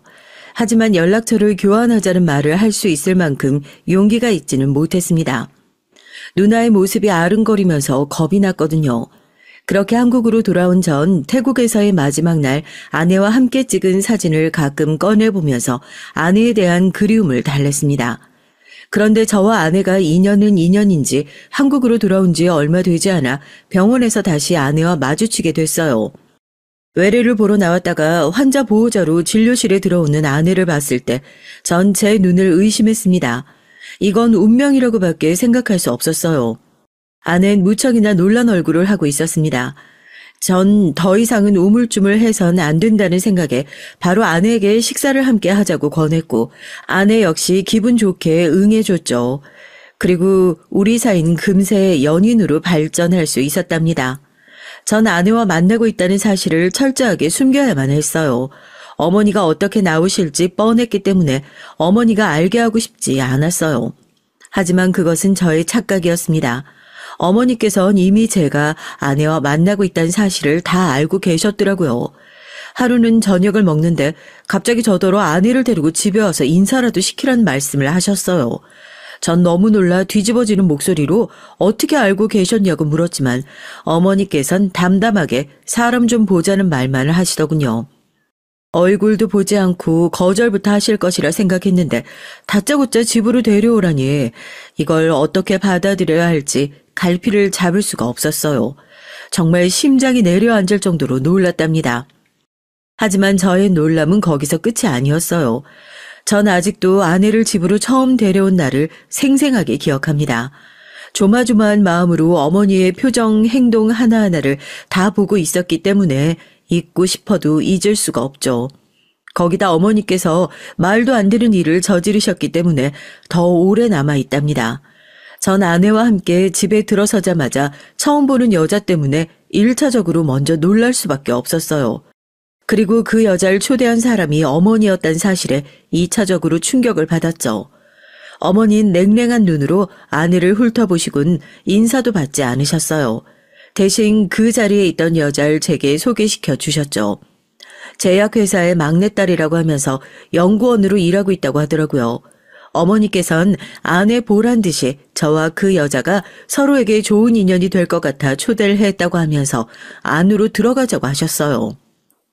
식사 시간 동안에도 어머니께선 아내를 앞에 두고도 그 여자와 얘기를 나누며 연신 미소를 지으셨습니다. 그러다 아내와 눈이라도 마주치면 금방 무표정한 얼굴로 돌아와선 아내가 어떤 행동을 하는지 하나하나를 눈으로 쫓고 계셨죠. 전 그제야 어머니께서 어떤 의도를 가지고 아내를 데려오라고 했는지 알 수 있었습니다. 화가 치밀어 올랐지만 전 아무 말도 못하고 가만히 앉아서 고개만 숙이고 있었고요. 탁자 아래로 아내가 제 손을 잡아오는 것이 느껴졌습니다. 그럼에도 전 좀처럼 진정할 수가 없었어요. 그런 저와는 달리 아내는 별일 아니라는 듯이 식사를 이어가고 있었고요. 식사가 끝나고 어머니께선 초대한 여자를 칭찬하시면서 저더러 앞으로 잘 지내보라고 말을 하셨습니다. 아내가 아직 옆에 있었는데도 말이죠. 전 어머니도 대단하다 생각이 들었지만 어머니에게 초대받은 여자도 보통 내기가 아니겠구나 싶었습니다. 분명 아내와 제가 어떤 사이인지 눈치를 챘을 텐데도 전혀 표정에 드러나는 것이 없더라고요. 다과 시간까지 가지고 나서야 어머니께서 초대한 여자가 자리를 떠났습니다. 심지어 다음에 또 보자는 말을 남기고 말이죠. 거실에 저와 아내 그리고 어머니만 남게 되자 정막이 흘렀습니다. 누구 하나 먼저 입을 여는 사람이 없었죠. 어머니께선 여유 넘치는 모습으로 커피잔을 들어 올리시며 아내에게 물었습니다. 애들 아버지가 어떤 사람인지 알고는 있어? 네, 무척 자랑스러워하면서 몇 번이나 얘기를 해서 알고 있습니다. 그럼 내 자식들이 다들 무슨 일 하는지는 들었고? 제가 다 얘기했어요, 어머니. 갑자기 그런 얘긴 왜 꺼내세요? 제가 황급히 끼어들며 말하자 어머니께선 저에게 물어본 것이 아니니 조용히 좀 하고 있으라고 핀잔을 주셨죠. 전 입술만 깨물고 가만히 고개를 숙였습니다. 아까 봤던 여잔 왜 초대를 했으며 이런 자리를 만든 의도가 뭐냐고 물어봤어야 했지만 당시에 전 눈을 시퍼렇게 뜨고 절 바라보며 조용히 하란 어머니 앞에서 아무것도 할 수가 없었어요. 네, 듣고 계시는 분들이 얼마나 답답하실지 저도 잘 알고 있습니다. 변명의 여지가 없을 정도로 전 미련하고 모자랐죠. 어머니께선 방금 함께 있었던 여자에 관해 얘기를 하시면서 그 여자의 배경이 얼마나 대단한지 나열하기 시작하셨어요. 듣고 있기 민망할 정도로 어머니께선 칭찬을 이어가셨습니다. 제발 그만 좀 해주셨으면 좋겠다 싶었던 그 순간 어머니께선 충격적인 말을 꺼내셨어요. 다 알고도 여기 올 정도면 도대체 얼마나 뻔뻔한 건지, 어떤 부모 손에 자라면 그렇게 되는지 부모 얼굴이 궁금할 정도구나. 넌 염치나 주제라는 말은 전혀 모르니? 거기다 눈치는 더 없고 어떻게 끝까지 자리에 있을 수가 있어? 정치인들끼리 서로를 물어뜯을 때 상대방에게 말을 하는 것이 아니라 배설하고 있다는 표현을 쓰는 걸 본 적이 있었는데 어머니를 바라보는데 제 생각이 딱 그랬습니다. 어머니께선 지금 말씀을 하는 것이 아니라 입으로 배설을 하고 있으시구나 하고 말이죠. 전 얼굴이 화끈거리면서 쥐구멍이 있다면 숨고 싶을 지경이었어요. 전 아내가 충격을 받지는 않을까 싶어서 바로 바라봤죠. 하지만 나는 평온한 얼굴 그 자체더군요. 어머니께선 그런 모습 자체가 마음에 들지 않으신 눈치였고요. 내 말이 들리지 않아? 그렇게 다 알면서 어떻게 여기로 올 생각을 했는지 묻고 있잖아. 어머니, 그게 지금 무슨 말씀이세요? 갑자기 왜 그런 소리를? 갑자기? 너는 그래도 나를 실망시키지 않을 거라고 생각했는데 어떻게 누나랑 똑같은 짓을 할 생각을 해? 내가 말했지. 격이 맞는 사람으로 어련히 짝지어줄까. 어디서 이런 말 같지도 않은 애를 눈앞에 데려와. 그래도 그놈은 우리 집안에 대해 모르고 있었다지만 이건 뭐 아예 작정을 하고 덤볐구나. 어머니, 사람 앞에 두고 그게 무슨 무례한 말씀이세요? 무례? 내가 무례하다고? 진짜 무례한 건 주제도 모르고 이 집에 들어온 저 아이겠지. 혹시나 싶어 불러봤더니만 역시 버러지들은 어쩔 수가 없다니까. 결혼이라는 건 수준이 맞아야 하는 거지. 안 그래? 그래도 머리가 나빠 보이진 않으니 이 정도 선에서 네 발로 물러나. 우리 아들은 너 같은 인간과는 그 태가 다르니까. 너도 너한테 딱 맞는 사람 찾고. 전 무자비한 어머니의 말씀에 정신이 혼미해지는 기분이었습니다. 어떻게든 어머니를 막아보고 싶었지만 몸이 마음대로 움직이지 않더라고요. 어머니는 아내를 뚫어져라 바라보고 있었습니다. 그리고 아내 역시 허리를 꼿꼿하게 세우곤 어머니와 눈을 마주하더니 생각지도 못했던 말을 쏟아내더라고요. 저는 한 번도 해보지 못했던 말들이었죠. 확실히 어머니께서 남들과 다르다는 건 알겠네요. 그리고 이 사람이 왜 그렇게 모든 일에 자신감이 없고 다른 사람들 눈치만 보는지 완벽하게 이해했어요. 다 어머님 때문이었네요. 그렇게 사람을 옴짝달싹도 못할 정도로 붙들고 숨통을 조이는데 누가 온전하게 지낼 수 있었겠어요. 어머니께서 지금까지 이 사람을 망치고 계셨군요. 뭐라고? 지금 감히 나한테 뭐라고 했니? 내 아들이 어떻다고?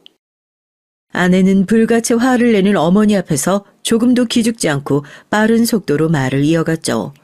저도 모르는 저의 모습들이 아내의 입에서 줄줄 나오는데 마음속에 있던 돌덩어리가 빠져나가는 기분이 들었습니다. 아내의 말이 계속될수록 어머니의 눈초리는 점점 사나워지셨고 급기야 당장 여기서 나가라고 소리까지 지르셨죠.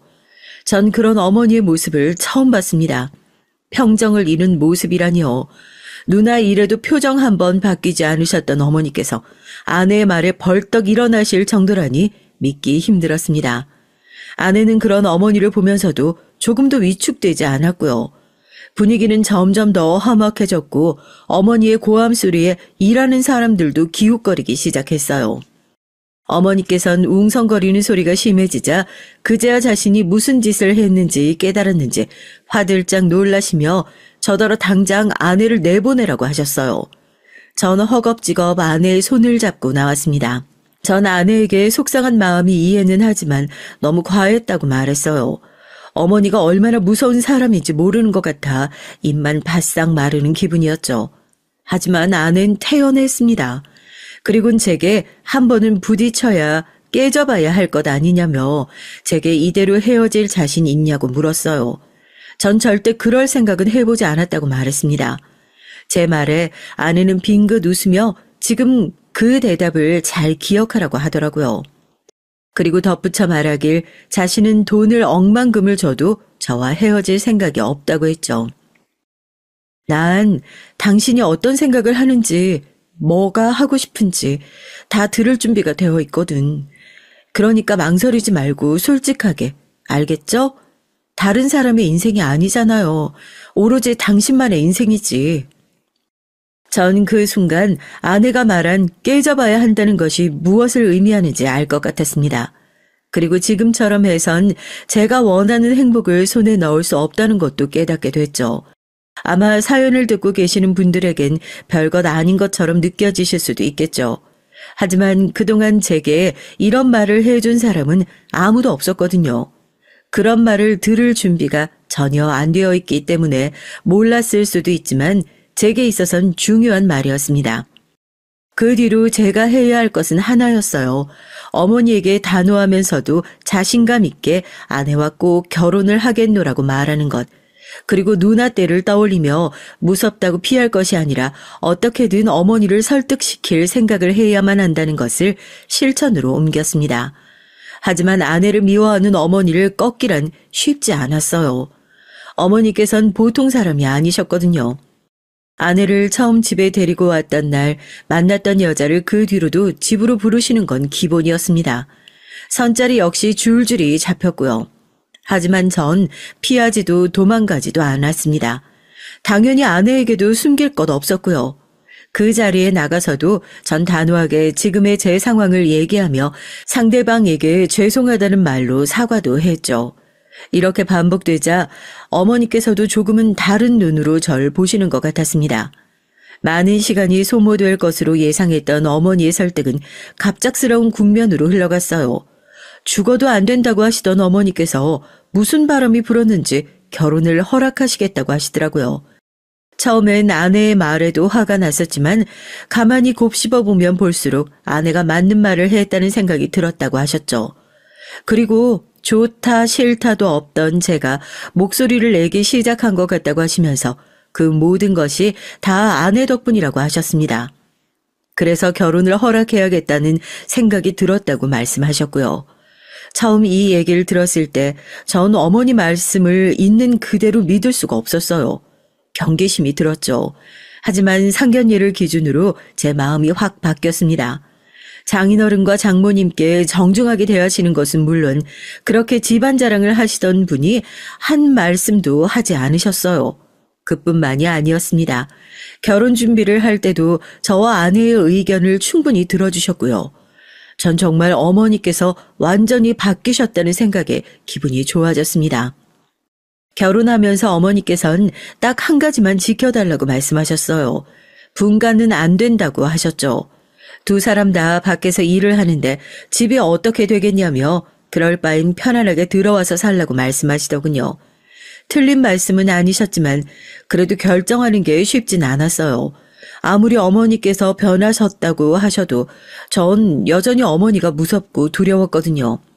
아내는 제가 마음 편한 곳이라면 어디든 상관없다고 말했고요.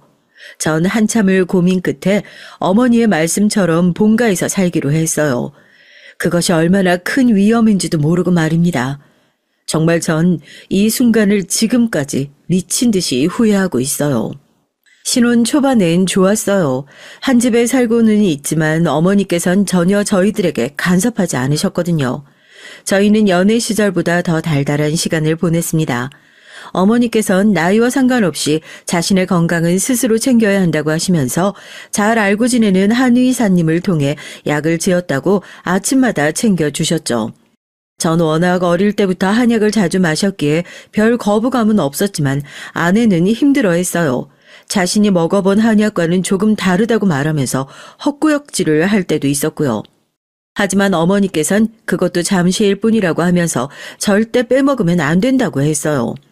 하루는 어머니께서 식탁 위에 아침 약을 준비해 두셨는데요. 그날은 늦잠을 자는 통에 급하게 나가야만 했죠.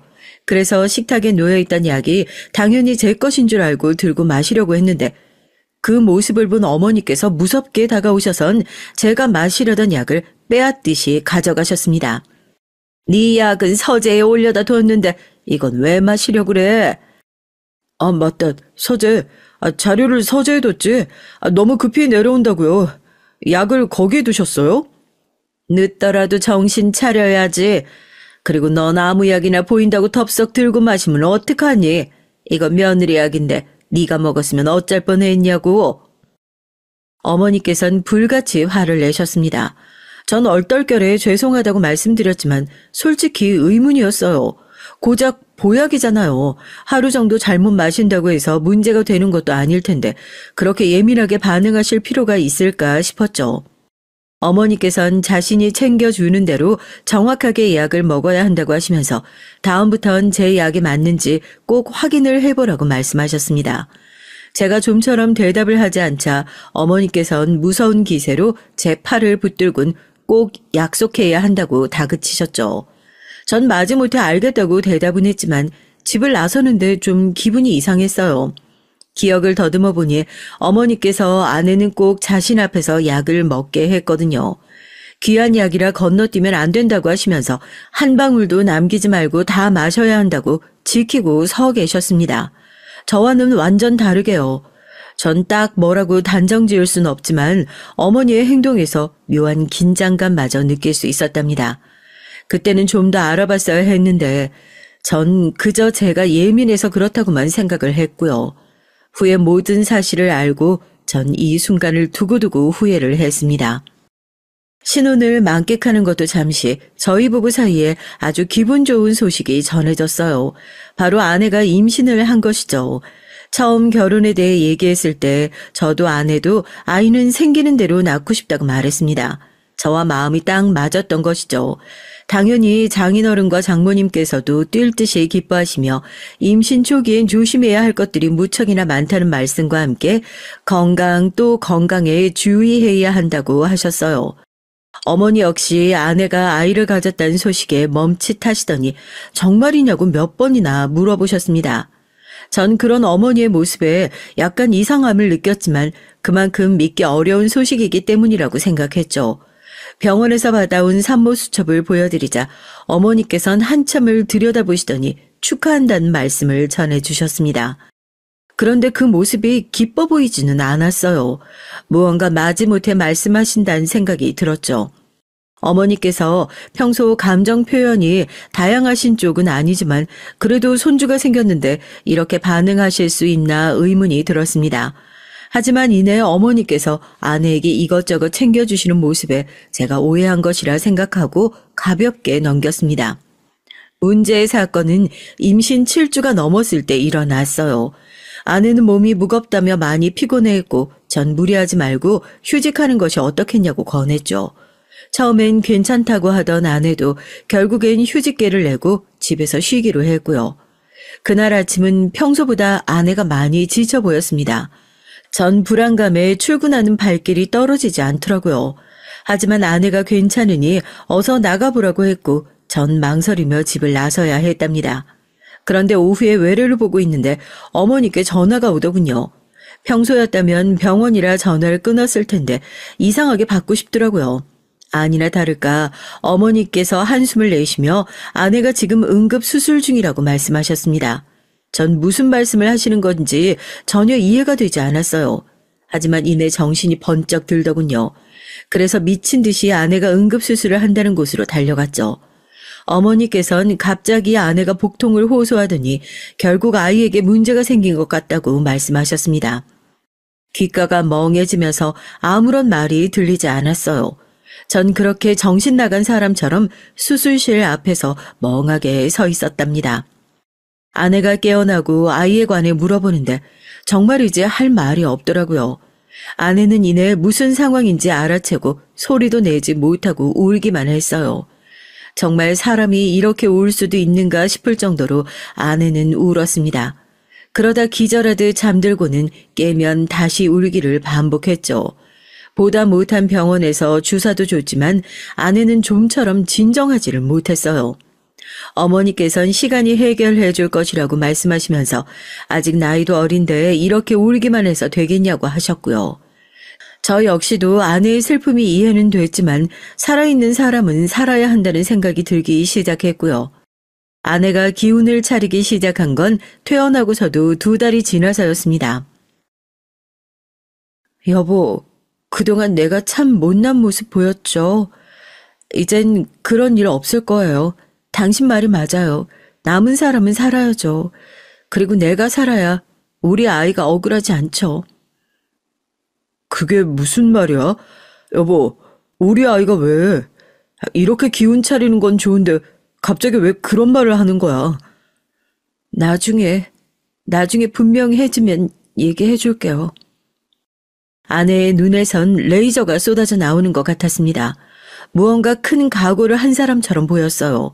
전 어떤 상황이든 아내가 기력을 찾는 것이 좋았습니다. 하지만 그 모습이 제가 본 아내의 마지막이었어요. 전 그 다음 주에 학회 때문에 독일로 나가게 됐고요. 제 차례가 아니었는데 저더러 다녀오라고 하시더군요.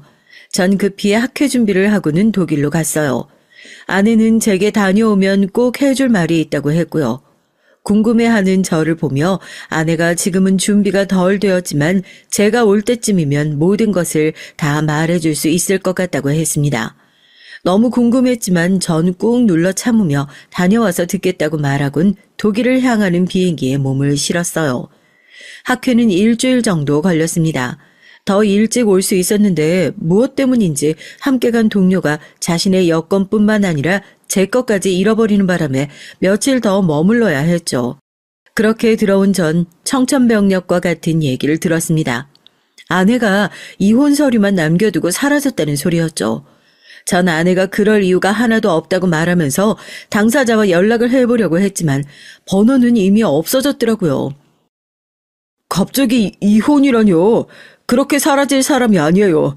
저에게 할 말도 있다고 했던 사람이 제게 아무런 연락도 주지 않고 그냥 가버리다뇨. 나도 얼마나 놀랐는지 몰라. 사실 내가 그동안 너한테 말은 못했다만 유산 이후로 많이 힘들어했다. 기력을 찾는 것처럼 보였지만 병원을 다니면서 우울증 약을 처방받아 먹었나 보더라고. 우울증이라뇨? 그 사람이 저 몰래 약을 먹고 있었다니 말이 안 되는 소리예요.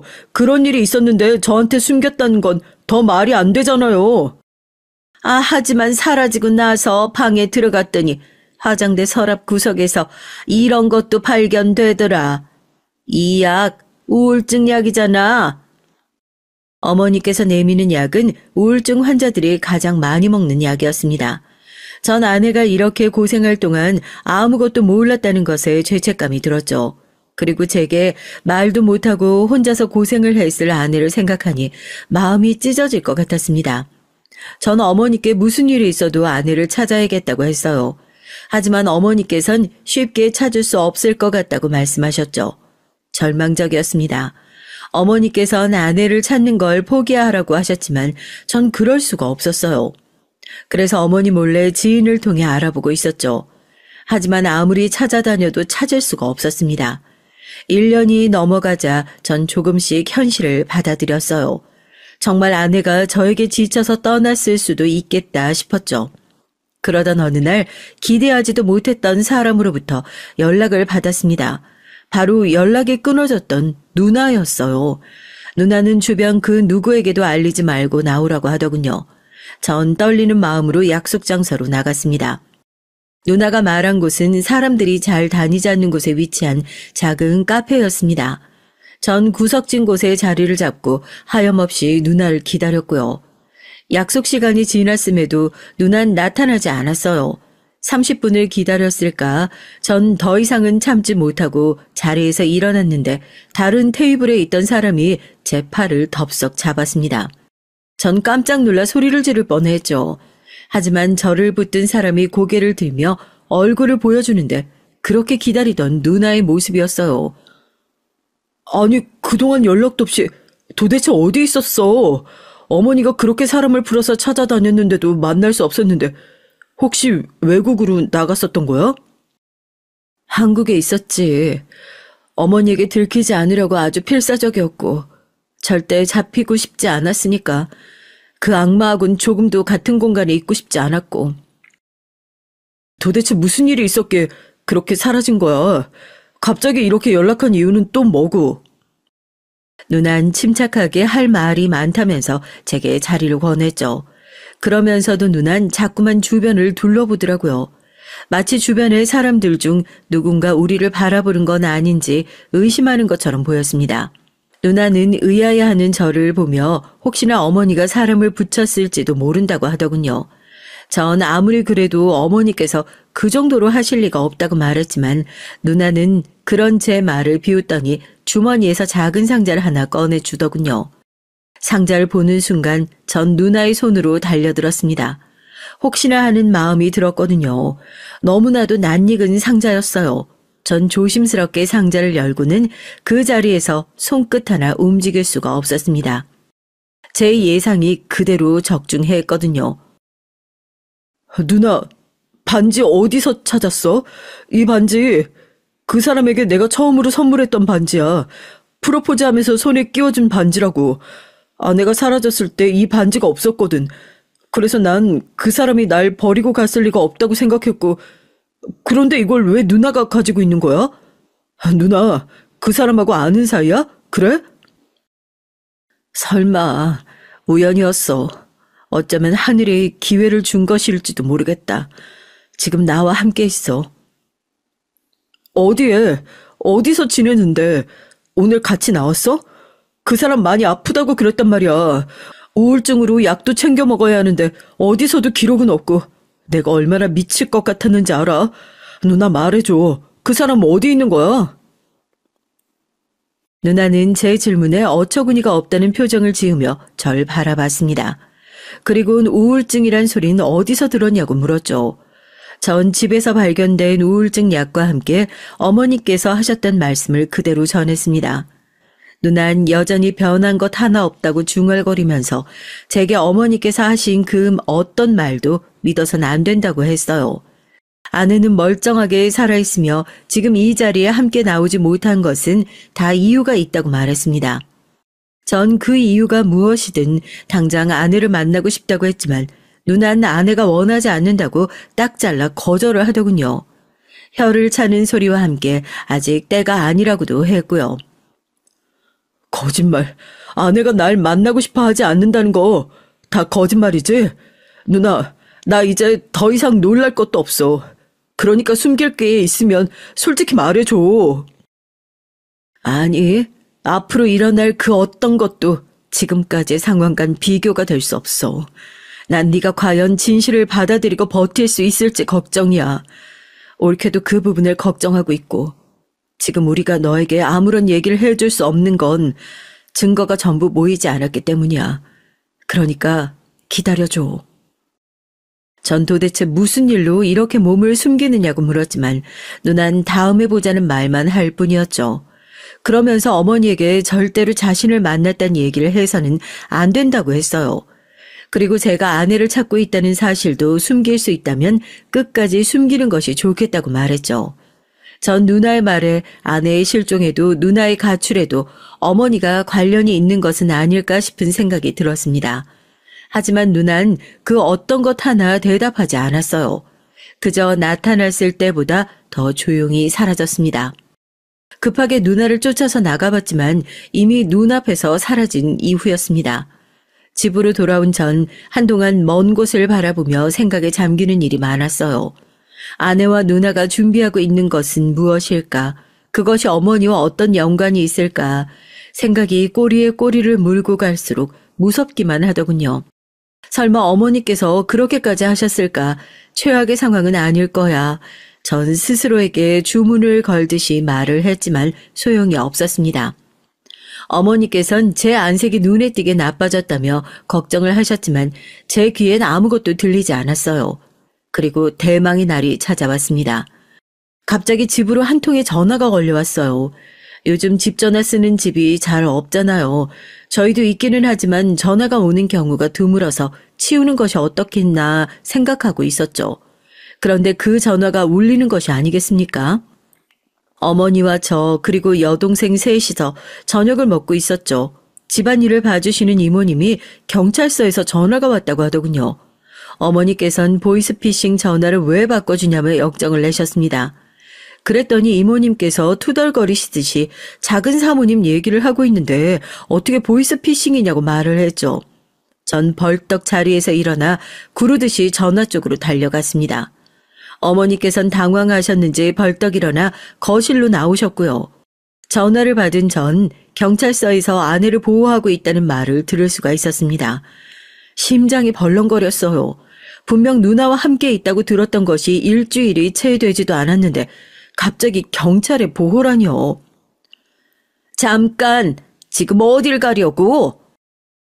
어딜 가다니요? 당연히 경찰서죠. 아내가 보호받고 있다고 하잖아요. 무슨 소리야. 이혼장 던져주고 나간 사람을 왜 네가 찾아가? 이젠 네 부인도 아니잖니. 신경 쓸 이유가 뭐가 있어? 이혼이라뇨? 저 그런 서류 제출한 적 없습니다. 저희 아직도 법적으로 부부라고요. 이혼 서류 내가 분명 제출하라고 했는데 이미 너희는 호적 정리 끝난 상태일 거다. 어머니께서 당황하시며 큰 소리로 말씀하셨습니다. 원래 처음 서류를 받자마자 어머니께선 변호사를 통해 호적 정리를 하라고 하셨고, 하지만 전 아내를 놓을 수가 없어서 변호사에게 부탁을 해 서류 처리를 한 것처럼 꾸며달라고 말했죠. 어머니께선 제가 그런 짓을 했다는 것을 믿을 수 없다고 하셨지만 전 이렇게 있을 시간이 없다고 말하면서 집을 나섰죠. 전 미친 듯이 달려 경찰서로 갔습니다. 속도 위반 딱지를 몇 개 받더라도 상관없다고 생각했어요. 아내를 다시 만난다는 것으로도 충분히 가슴이 벅찼거든요. 경찰서로 들어서자마자 전 한눈에 아내를 알아볼 수 있었습니다. 머리도 짧아지고 살도 많이 빠졌지만 아내가 분명했어요. 전 아내를 부르며 달려갔습니다. 아내 역시 절 보자마자 눈에 금방 눈물이 가득 차더군요. 전 아내를 세게 안으며 그동안 어디서 무엇을 하고 있었냐며 왜 연락을 안 했느냐고 물었죠. 아내는 아무 말도 하지 않고 그저 제 등을 토닥이며 보고 싶었다고만 했습니다. 전 이렇게라도 아내를 찾을 수 있어서 다행이라고 경찰분들께 허리를 숙여가며 감사하다고 인사를 했어요. 그런데 경찰분들 반응이 좀 이상하더라고요. 헛기침을 하면서 시선을 피하시는 것이 다른 무언가가 더 있는 것 같았습니다. 그런데 그중 한 분이 제게 혼자 왔냐고 묻더라고요. 전 급하게 혼자 먼저 왔다고 했더니 또 자기들끼리 머리를 맞대고 얘기를 하더라고요.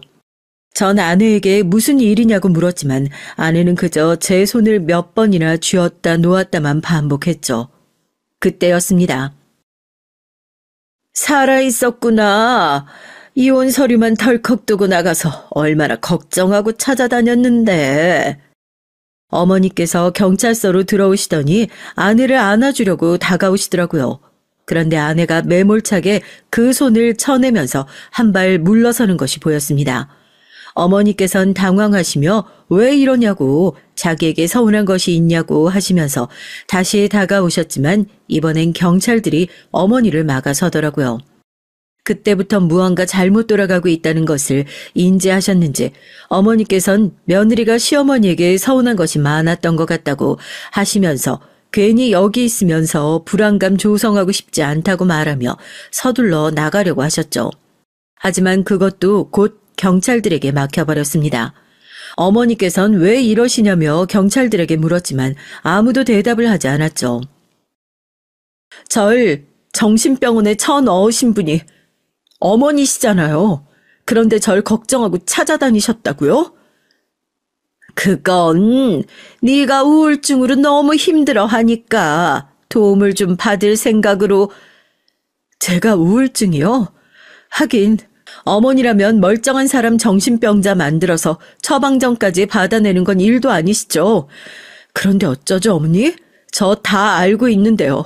모든 증거도 손에 넣었고요. 어머니께서는 억울하다고 말씀을 하셨지만 아내는 가증스럽다는 듯이 어머니를 노려보며 말했습니다. 전 이게 다 무슨 소리인지 빨리 이해가 되지 않아 두 사람을 번갈아 바라보고만 있었죠. 어머니께서는 왜 없는 말을 지어내냐고 하시더니 경찰들을 돌아보며 아내가 정신이 아직 온전하지 못한 것 같다고 하셨습니다.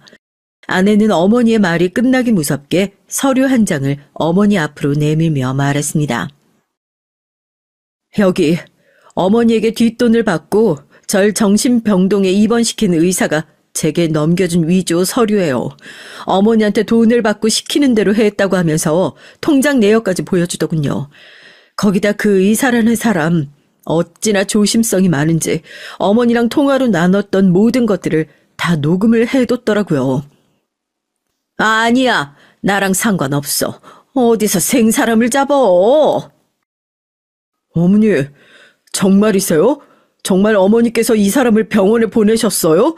저한텐 이혼 서류만 두고 집을 나갔다고 하셨잖아요. 그럼 그게 다 거짓말이란 말이세요? 여보, 나 우울증 아니었어. 그런 병이 아니었다고. 난 어머님 때문에 중독 증세를 일으키고 있었단 말이야. 아내는 믿을 수 없는 얘기를 꺼냈습니다. 중독이라니 이게 무슨 말도 안 되는 얘기랍니까? 그것도 다른 사람이 아닌 어머니가 말이죠. 아내는 침착하게 얘기를 시작했습니다. 아내가 눈치를 챈 것은 유산 직후였다고 해요. 퇴원하고 집에서 멍하게 앉아있다가 따뜻한 음료라도 마시려고 내려오는데 시어머니의 전화통화 소리를 엿들었다고 하더군요. 큰 소리도 아니었는데 마지막 말이 너무 선명하게 들렸다고요. 약이 아주 잘 들었다고 더러운 핏줄이 우리 집안과 섞이지 않아서 정말 다행이라고 하셨잖아요. 소란을 피워서 수술까지 한 것이 아쉽긴 해도 앞으로 아이 갖기는 쉽지 않을 것이라고 하면서요. 아내의 말이 끝나기 무섭게 경찰서에는 정적이 찾아왔습니다. 어머니께서는 하얗게 질린 얼굴로 아니라고 하시면서 아내가 다 거짓말을 하고 있으니 자신을 믿어야 한다고 하셨어요. 하지만 그런 어머니를 경찰들이 다가가 손에 수갑을 채우더군요. 어머니께서는 이게 무슨 짓이냐며 당장 풀어달라고 했지만 경찰들은 고저 없는 목소리로 어머니에게 미란다 원칙을 읊어주셨습니다. 그때였어요. 어머니 죄가 그것만 있는 건 아니잖아요? 안 그래요? 이런 일이 처음도 아니고요. 경찰들 손에서 몸부림을 치던 어머니께선 누나의 등장과 함께 다리에 힘이 풀렸는지 자리에 주저앉으셨습니다. 누나는 자신과 결혼을 약속했던 사람 역시 어머니 때문에 한쪽 다리를 잃어야 했다며 그 사건의 전말에 대한 증거를 경찰에게 내밀었어요. 어머니께선 자신은 아무 죄가 없다며 다 조작된 일이라고 외쳤지만 소용이 없었습니다. 전 모든 상황들을 바라보며 숨이 막혀오는 것 같았습니다. 경찰들은 증거가 다 있으니 그렇게 아닌 척 잡아떼지 말라고 했어요. 어머니께선 넘쳐나는 증거 앞에서 결국은 침묵을 택하셨습니다. 왜 그렇게까지 하셨는데요, 어머니? 내가 어떻게 만든 작품들인데 공들여 만들어둔 내 작품이라고. 그런데 어디서 굴러먹던 개뼈다귀 같은 잡것들이 내 작품에 침을 바르는데 어떻게 그걸 참아? 어머니 눈엔 우리가 자식이 아니라 트로피 같은 거였죠? 안 그래요? 자랑하기 좋은 트로피. 그게 어때서? 내가 낳고 내가 고생하며 키웠는데. 어머니는 그렇게 외치며 경찰들 손에 끌려 안으로 들어가셨습니다. 전 멍하니 그 뒷모습만 바라보고 있었고요. 어머니께서 무슨 마음으로 우리의 결혼을 허락했는지 그리고 어떤 계획을 세웠는지에 관한 구체적인 얘기들은 나중에 들을 수 있었습니다. 정말이지 온몸에 소름이 돋더군요. 지독한 사람이라곤 생각했지만 이렇게까지 인간이길 포기한 계획을 세울 것이라곤 상상도 못했어요. 누나의 경우 본보기 삼아 어머니께선 아들만큼은 잃고 싶지 않았기에 차라리 결혼을 시켜두고 아내를 떼어낼 생각을 하셨다고 하더군요. 유산의 원인도 어머니에게 있었고요. 처음엔 우리 부부에게 아이가 들어서지 않도록 보약을 핑계 삼아 매일 아내에게 피임 성분이 포함된 약을 먹였다고 했습니다.